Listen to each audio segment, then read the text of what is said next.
Have you ever felt like the deeper you think, the more isolated you become? The more you try to understand, the fewer people seem interested in hearing what you have to say. It's not just in your head. Society has always had a peculiar fear of deep thinkers, not because they are wrong, but because they see things that others would rather ignore. History is full of examples: Socrates, Galileo, Tesla, brilliant minds who were ridiculed, silenced, or even punished, not because they lacked intelligence, but because their insights made others uncomfortable. Arthur Schopenhauer, one of the most brutally honest philosophers of his time, believed that intelligence could be a curse. It's a burden that isolates those who see the world too clearly. But why does this happen? Why does society resist those who think differently? To understand this, we need to delve into human psychology. Think about it. When you stand next to someone who is physically strong, you don't usually feel weak. You might admire their strength, but it doesn't make you feel inferior. When you meet someone wealthy, you might envy them, but it doesn't directly threaten your sense of self. However, when you encounter someone intellectually superior, something strange happens. Psychologists call it the mirror effect. A deep thinker doesn't just present new ideas, they reflect the limitations of those around them.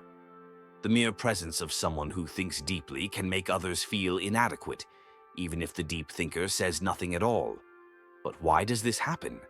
Why does intelligence, more than any other kind of superiority, provoke discomfort in others? Let's consider this. When someone is physically stronger, we might admire them, see them as a leader or protector. When someone is wealthier, we might admire their success or aspire to achieve something similar.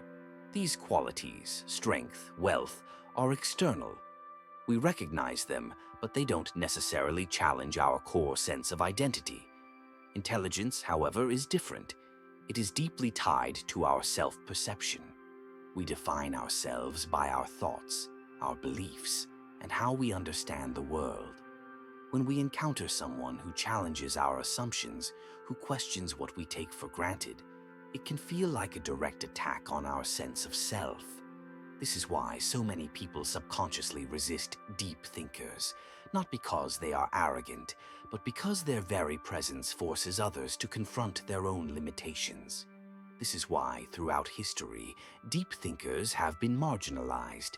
Their ideas don't just challenge existing knowledge, they challenge the egos of those around them. And by nature, people will do almost anything to protect their ego from discomfort. Think about your own experiences for a moment. Have you ever tried to introduce a profound idea in a casual conversation, only to be met with blank stares or awkward silence? Have you noticed how people quickly shift topics when discussions move beyond surface-level chatter? This is not just coincidence. It's a defense mechanism. When people encounter a deep thinker, their mind enters self-preservation mode. Instead of engaging with curiosity, they resist. Instead of discussing, they dismiss. This is why intellectuals and philosophers often find themselves isolated, not because they want to be, but because society pushes them away. Interestingly, studies show that confidence is often valued more than intelligence in social settings. People are naturally drawn to those who project certainty, even if their ideas are shallow. This is why charismatic but simplistic thinkers often gain more influence than deep thinkers who speak with nuance. History is full of examples of leaders, motivational speakers, and viral influencers who thrive by telling people what they want to hear, rather than challenging them to think critically. Meanwhile, those who question widely accepted beliefs often struggle to find a broad audience. This is the paradox of intelligence. The more someone seeks truth, the more they become disconnected from the majority. But why is intelligence so threatening to society? Does the fear have a scientific basis? The answer is yes. Modern neuroscience has shown that when people feel intellectually inferior, their brain's amygdala, the region responsible for fear and threat detection, becomes highly active. In simple terms, deep thinking doesn't just intimidate, it triggers a primal survival response, similar to what we feel when facing physical danger. But why does intelligence activate the same fear circuits as a physical threat? The answer lies in human evolution. For most of human history, survival didn't depend on being the smartest person in the room, but on being accepted by the group. Our ancestors thrived in social groups where harmony meant safety. Rejection could mean isolation, and isolation could mean death. This is why human brains are wired for social acceptance rather than intellectual pursuit. When a highly intelligent person enters a social setting, they unknowingly disrupt the tribal balance. Their presence challenges existing ideas, social norms, and group dynamics, triggering the brain's defense mechanisms as though facing an enemy rather than just a deeper thinker. In a group setting, social status becomes more important. People don't just react to intelligence, they react to how others perceive them in comparison. If someone feels overshadowed by a deep thinker, they instinctively try to undermine or exclude them to protect their social standing. This is why deep thinkers often find meaningful conversations in private settings, but struggle in larger social environments. There are also several cognitive biases at play. The Dunning-Kruger effect explains how people with low ability often overestimate their intelligence, while highly intelligent people tend to doubt themselves. This creates friction. Those who know little believe they know more, leading them to dismiss deeper thinkers. Another bias is the status quo bias. The human brain prefers familiar ideas over new, complex truths. Intelligence often introduces disruptive thoughts that make people uncomfortable. Then there's the backfire effect. When confronted with information that challenges their beliefs, people don't change their minds. They double down on their existing views. This is why deep thinkers often face resistance when they challenge the status quo.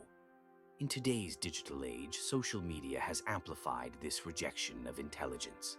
Algorithms prioritize engagement over depth, meaning emotionally charged content spreads faster than well-reasoned arguments. Look at the most viral content: simple, catchy, and often misleading sound bites. Deep thinkers struggle to compress their ideas into bite-sized, viral-friendly content, making it even harder for them to find widespread acceptance. So what does all of this mean for deep thinkers? The rejection of intelligence isn't just social, it's biological, psychological, and cultural. It's ingrained in human nature, reinforced by group dynamics, and magnified by modern technology. But this doesn't mean deep thinkers should stop sharing their ideas. It means they need to understand the forces working against them. If society resists intelligence, what does it actually embrace? The answer lies in comfort, a world where predictability is preferred over truth. Schopenhauer believed that intelligence wasn't a gift, but a curse. Unlike other thinkers who saw intelligence as the key to success, Schopenhauer argued that the smarter a person is, the harder it is for them to connect with society. Schopenhauer's philosophy centers around a concept he called the will, a blind, irrational force driving human behavior. Most people live according to this will, seeking pleasure, comfort, and survival above all else.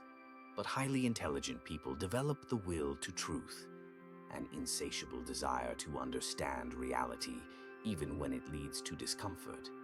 This creates a disconnect between intellectuals and society.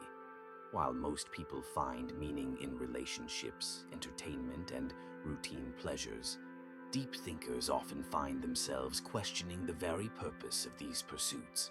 It's why they often feel alienated, misunderstood, or even resented. Their very presence forces others to confront uncomfortable truths about themselves, and most people would rather avoid that. For Schopenhauer, intelligence was both a blessing and a curse, a heightened awareness that made it harder to ignore the world's flaws. The more aware you are, the harder it is to find happiness in the world. The deeper you think, the lonelier you become. In the end, Deep thinkers often struggle to find peace in a world that values simplicity over depth, entertainment over enlightenment. And for them, the pursuit of truth may very well be the greatest burden of all.